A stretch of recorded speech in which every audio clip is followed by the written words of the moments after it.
This is episode 24 of the Official Queen podcast. I'm Nick Weymouth. It's been a long time coming, but we're back and we're talking Bohemian Rhapsody, the movie. Yep, you know it's coming October, November 2018. You've seen the trailer, you've seen the teasers, you've seen the photos.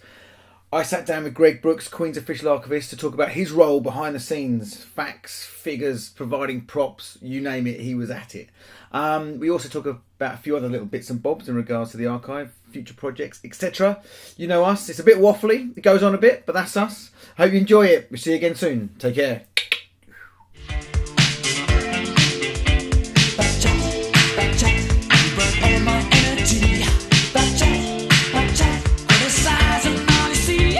Okay, here it is. One of our Queen Online podcasts. I'm sat here with Greg Brooks, Queen's official archivist. And this time around, we're going to be talking about Bohemian Rhapsody, the movie, not the track, the movie. But we should say at this point, at the top of the podcast, that Greg and myself have, in fact, seen a version of the movie at this time of recording. It's not out yet, obviously, a few months to go. An early version. An early version, that is correct. That is what we've seen. It's not finished, the version we've seen. But we get that in there now, just so you can figure out what we're going to talk about. We're not going to be reviewing the film. We're going to be talking about Greg's role in the background, as it were, providing facts, figures, information, props, all sorts. Correct? That is correct, yes. As much as we are able to say, without giving anything away, really. Absolutely. Or spoiling any surprises. By the time this goes out, though, it may well be with us, or we might just drop it out just before. But we shall see. But we thought we'd get this in the can early. So first and foremost, how are you, Greg? I'm good. Yes? Very good, thank you. How are things in the archive generally at the moment? Well, busy as always. There's always more things to do than I can get to. Because we are a small team, as you know, in the archive and at the studio. And generally speaking, there's an awful lot more to keep on top of than we can at the moment, you know, because obviously work stopped for the film and for other things, and we prioritise. So I might be in the middle of archiving and sorting out things, sorting out tapes, and then a project will come along, and then I won't step back into the archive for 3 months. But I guess that is the nature of the beast, in the fact that we have had this rather big thing, which is the movie, come up, which is probably, well, I don't know, I guess it's divided your time completely, and is one that's out of the norm, I guess, isn't it? It's not a traditional release as such. No, it's unusual, and like everything that I've been working on since I began work for Queen, when these projects arise, they are all consuming. So you can't just do it 1 day a week and carry on with the archive 4 days a week. Invariably you get called upon, and then it's full on for a week or a month or 6 months, like News of the World. That was months of work, and this film wasn't full time every day, but latterly it's been pretty full on. In the early days it was the odd call, and then the odd day in the archive, and then me meeting them the odd afternoon. Then it quickly became 3 or 4 times a week, and then it was on set twice, and then really every day now they're asking something or other. They want an image, or they want to know about the date of this or that person, and you know, it's not just me, the whole team. We're constantly called upon at the moment. So obviously, as most people know, the movie has been in the pipeline for several years. We've known about it a long time, and it's gradually got to fruition, as it were. What did you think your role was going to be when you were first told that the movie was go, as it were? Did you have any idea where it was going to take you? I didn't have a great detailed idea, never having worked on a film before. I imagined that they would want some ideas about props and what would be an appropriate thing to have in the room for this particular scene. They are at this studio at this time working on this song. What kind of things would be around? What track sheet? What tape box? I imagined it would be a bit of that. I didn't imagine the detail they would go into, or some of the things that they would need, even if they're not going to be seen in the film. They said to me, it's very likely that most of the things we're going to recreate will never be used or even filmed. Or if they are filmed, they might not necessarily make the final edit. So they said, don't be surprised if you spend weeks and weeks and months organising a particular tape or a poster, and actually we never use it, right? No. Or never even film it. But I mean, I walked onto set one day and they had flight cases which they had created, and they looked exactly like the ones we've got in the archive. So I thought for a moment, has somebody borrowed the ones from the archive without telling me then? But no, they hadn't. They'd recreated. And you think, oh, wow, okay, so these things at least have made, well, at least the set, not necessarily the final edit. But, you know, I knew that they would be asking for props and for facts and figures and dates, and they did. But they asked a bit more than that, which required research. What was your first official discussion, as it were, with Hollywood, you know, LA calling? How did you sort of set about how you're going to work? Did they just say, look, we're just going to call you and ask for things, or was there any sort of structure to start with? I think at a certain point Jim Beach said, right, at this moment you should be in contact with our archivist Greg, because he knows what they were asking about certain Queen footage and what's the best medium you have it on. Well, you know, do you have it on film? Was it filmed? Is it only on videotape? Blah blah blah. So there was questions like that. He put me in touch with them directly, and initially it was Skype calls. Right. It could be midnight. It could be 4 in the afternoon. One of them was 2 a.m. I remember. You know, where they're asking things like about a particular concert, or we're thinking of creating backstage at such and such a venue. What do you think? You know, what kind of luggage? Have you got footage of the band arriving at a venue with luggage? And would there be stickers on the luggage? And if so, what would those stickers be? Could you invariably tell them, yes, we have that? I mean, were they kind of? What was their reaction to when they knew that Queen had an archive and we had the knowledge within the team, as it were, for them to pick upon, as it were? Well, generally the feedback was always they were very impressed that we had such an extensive archive, that we'd more or less kept everything and could access everything and knew where it all was. It's all very well having tons of stuff from day one, but laying your hands on the exact right tour pass or the right concert ticket at 5 minutes notice. Right. You know, okay. Or have you got this concert and its matching audio? Yes. Do you want to see the tapes? Well, yes. Have you got them? Yes, we've got them. Well, how long do you need to get them to us? A week? 10 days? Well, how about in the next hour? So that impressed them, because our archive is very well organised, and we know where everything is, all of us, you know, whether it's an audio tape or a videotape or a poster or a cassette. We do know where everything is, and that made a big difference to them, because they were used to asking for something, waiting 5-6 days. So invariably we could ring them up within an hour and say, right, what do you need, where do you need it to be sent? I think that impressed them. Did they always tell you what they wanted it for? I mean, sometimes obviously it was probably very obvious what they were asking for, but sometimes were they asking for things they let you know why they wanted them? They were quite secretive, is that the right word? They were very protective, so it was almost, if you don't need to know, then we won't tell you, because there's no need for you to know yet. And I didn't ask. So if they said they need to know what kind of luggage, what would be in Brian's luggage in 1974, do you think? So I didn't say, what's it for, where are they? Right, yeah. I just said, okay, I'll try and answer that for you as best I can.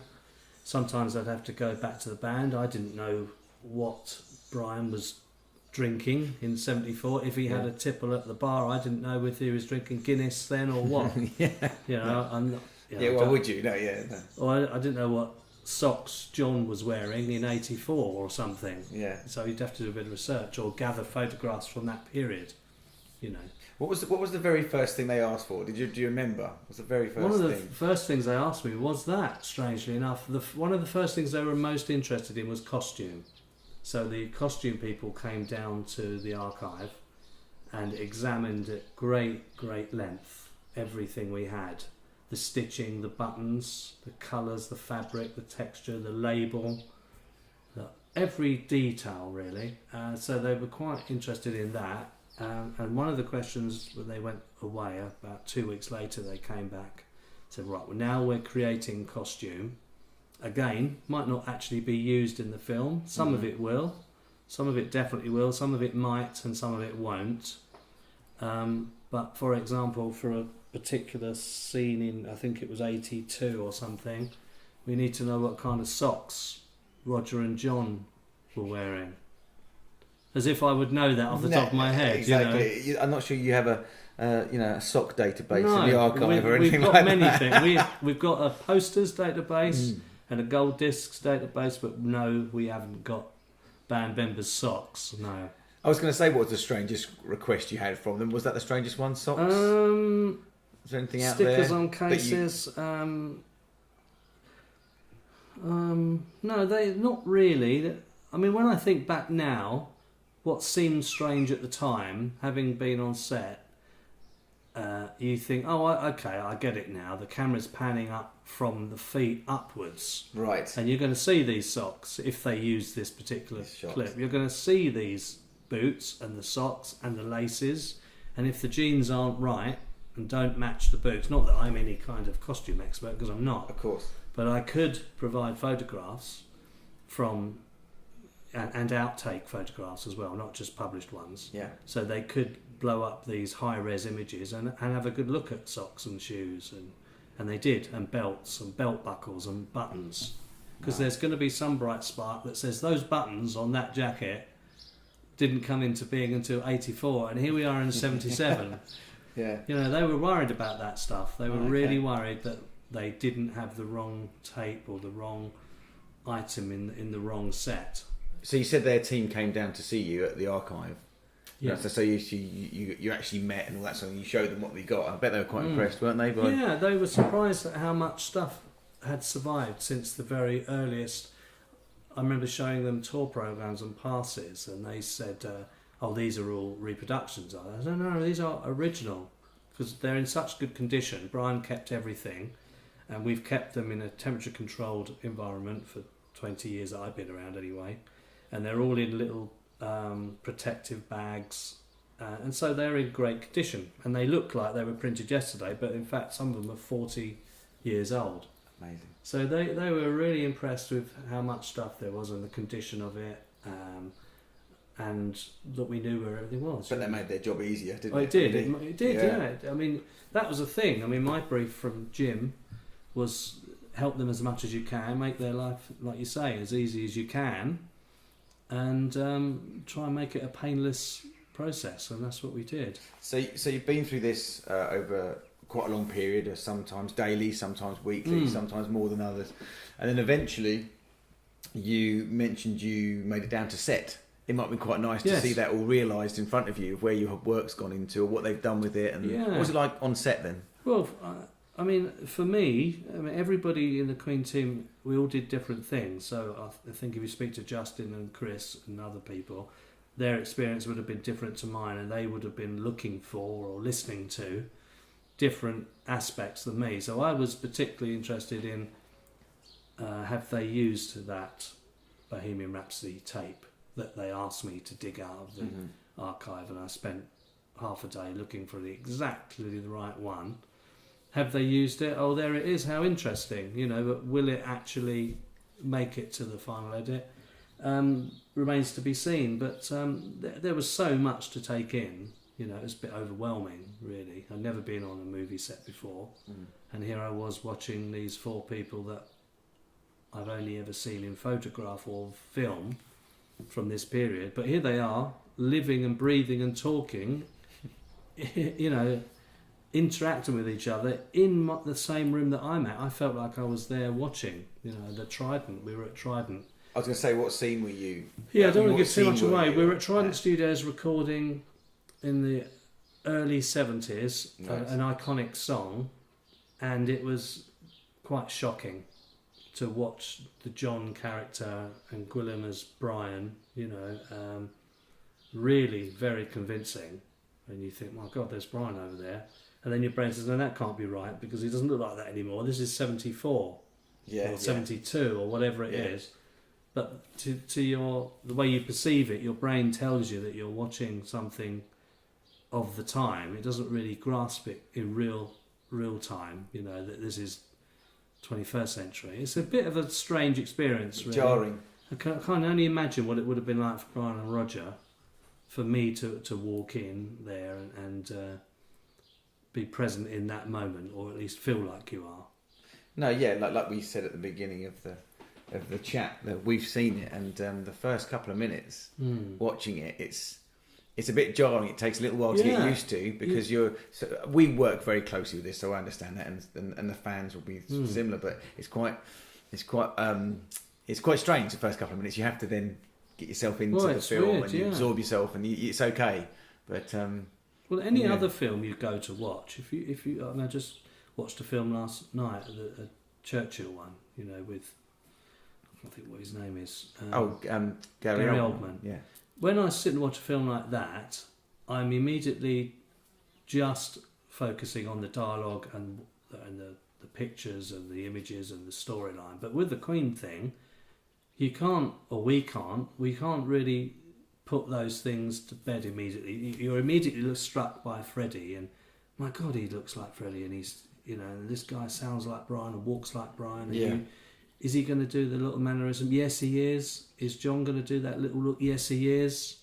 You're kind of focused on that, and you're missing a bit of the other subtleties, So I think I need to watch it a few times, get all that out of my system, and then watch it as a film. Standalone. Yeah. Absolutely. That's crossed my mind whether I want to watch it again before it's released, or either I want to wait.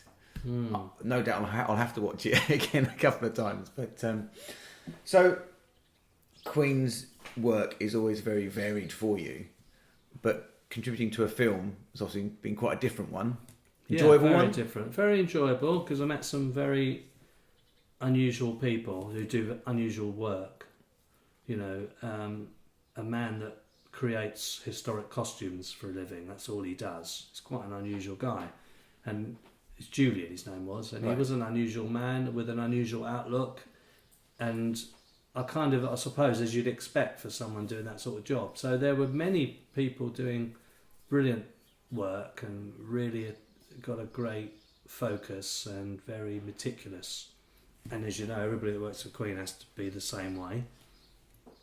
Otherwise you wouldn't last. If you were slapdash or you were very casual, or you got it right sometimes, you wouldn't last. Yeah. And these people were the same. They were really very detailed, asking all the right questions, some that you'd expect, and then a lot that you wouldn't expect, you didn't see coming.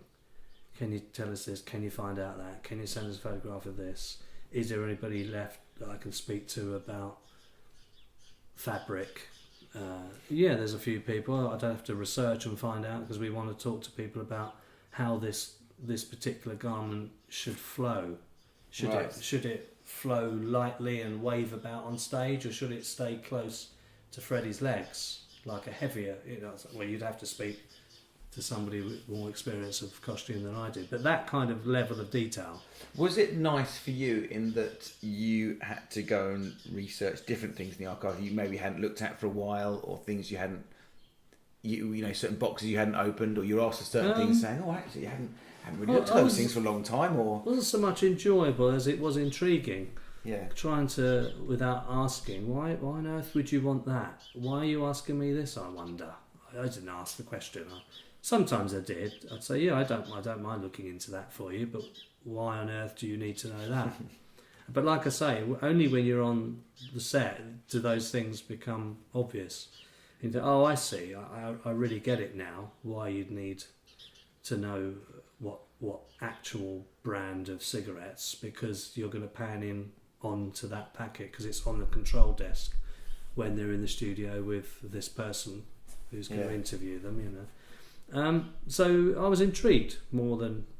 It was enjoyable. It was more enjoyable to be on set and to see all those tiny details come together. Yeah, I bet, yeah. But most of it wasn't me, some of it was down to me. I was only consulted, but they did their own research, or they had their own people who have done 100 films before, so they know where to go for all this stuff and how best to make it and all the rest of it. For me, they were just wanting to check the boxes and check the detail. Noisy birds outside. Exactly. We've got the door open. It's a nice day. So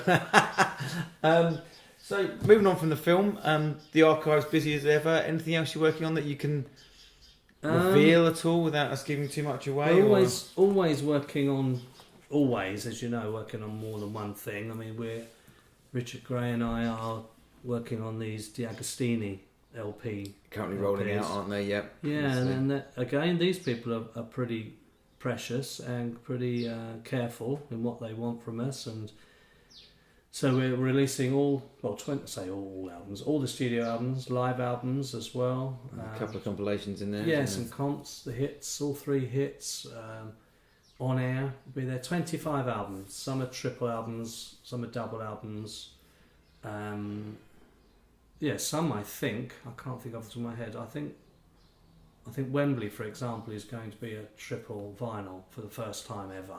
And Greatest Hits 3 will be out on vinyl for the first time in a long time. Yeah. Ever, or was it first time for a long time? No, it has been on vinyl, but not since 99. Yeah. But yeah, I can't remember if Hits 1 is a double. I think LP. it is a double. I think it is. Yeah. So Richard has to create new artwork for things like that. If an LP's never been on 3 discs before, he's got to create 3 inner sleeves and 3 bags and 6 labels, and we have to write text and gather photographs and memorabilia again. So some of which we did for the Queen Studio collection, that covered vinyl box set. So that's kind of the lead we're following. But each book probably takes a week between us. So we're doing that. We're working on a product for Freddie next year. That's not full steam ahead. It's kind of part-time. We're gathering elements and gathering ideas and inviting ideas from various quarters and, various Queen products we're discussing. I don't think anything is decided. We went to the band with 2 or 3 different concepts and they pondered them, and one of them particularly they liked and said, okay, give that one a bit more thought. Yeah. So we do that and we knock that into better shape and we gather more elements, and that's gone back to them. So that's a nice item. I won't say too much in case it never comes off. No, of course, but we'll get back into It's quite unusual. It's box sets releases, yeah. Yeah, it's not been ever been mentioned before, this particular thing, and I hope it comes off because it could be really stunning visually as well as audio. So that merchandise, Richard Gray and I work with Tilda and Emma on many ideas for merch. The I Want It All book, finally, my memorabilia book, is happening next Christmas. I think Heard it here first, kids. November or December 2019. So finally they've started designing it. Great. And that's brilliant. But I'm still being sent images because they constantly come. I was sorting out all my Queen books the other day and I found this Dutch hardback book that somebody had sent me. I'd never looked at it, hadn't had a chance. And inside were about 20 or 30 trade ads for Queen product, but only from Holland. Never seen them before, for Hot Space, a lovely full page Hot Space, full colour Dutch advert. I mean, it doesn't sound very interesting, but it is stunning. Yeah. And I'd never seen it before in 35 years of collecting. So until they say stop, Greg, we can't get any more in. I'll keep, deadline. Yeah, well, people keep sending me great things.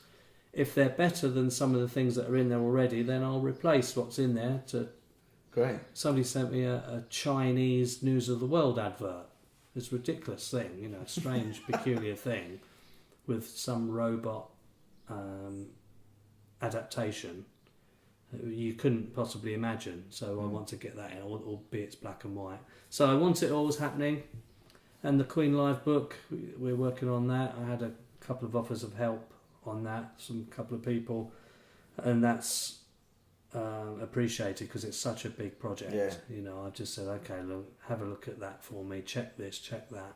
You talked about that in the past, haven't you? Having wanted to update it completely. Yeah, now exactly. You've got a different resource, and there's so much more information. Oh you've my got God, and images. it's almost infinite because of everything that's on the internet. I mean, that book was written in '96. Well, it's published in '96, and since then the internet's come along, and a million facts about Queen Live have emerged, and they're all in the book now. Again, where do you stop at some point? Where do you stop? Well, I wanted to get to Brian and Roger's diaries because they sometimes mention shows, well, often in fact, sometimes they even mention shows that aren't documented. Yeah. So suddenly, well, there's a show there from 1973 that nobody knows about. And there's Roger saying, yeah, good show, good crowd. So they kind of commented on it as well. That's nice, yeah. Marvellous stuff. In Brian's diary, for example, there was a set list from 74 where there's no Seven Seas of Rye. And you think, well, that's weird. Why would they suddenly not have Seven Seas of Rye? So it was a question in my book, is this accurate? But in Brian's diary, he says the piano tuner didn't turn up because he was ill, so they couldn't tune the piano, so we couldn't perform Seven Seas of Rye. So that's the stuff people want to hear. Perfect, that's isn't it? Brilliant. That's lovely. You know? That's a so great detail like that nugget. will all be in the new edition. I don't know quite when it's emerging, but that's not the point. We're working on it, gathering photographs. All the memorabilia is already photographed, so it's all the elements are ready. They've just got to be. We're waiting now for the right moment to release it, and it'll probably be in conjunction with a Queen live product at some point. Oh, good stuff. It's so all going on. It is all going on, and that is honestly that's not all of it. That's what I can remember. Or what we can talk about, yeah. Yeah, I mean, if I go to work right now, every room I go in, whether it's the costume room or the memorabilia room or where the audio and the videotapes are, or the awards, whatever it is, photographs, there is work to do, and much of it, you know, and we're all of us piling through it slowly but surely. There's no deadline. We just have to do it right and take our time. Fab. Yeah. Great stuff. Thanks very much, Mr. Brooks. Is that it? Good update there for everyone. Good. Film, archive, you name it. Some little product sneaky peeks there as well. Well, yeah, it's a bit frustrating not to be able to go into too much detail, but you know, it's not up to me to tell people what happens in the film. I wouldn't want to anyway. You've got to see it. You know, everybody's going to have every Queen fan I'm talking about, quite apart from Joe Public. Every Queen fan that sees this film is going to have a different reaction. So I don't want to influence it. You know, I had my reaction, you had your reaction, and we only saw an early version, and it has already changed a lot. Yes. I know. It's just that they showed us quite an early version because they haven't made all the changes yet. I think that was the case. So by the time it comes out, Nick, it's going to be quite different to what we saw. What we're talking about now, yeah. Good stuff. Alrighty. Nice one. See you later. Okay. Bye. Bye. Take good care of what you've got, my father said to me.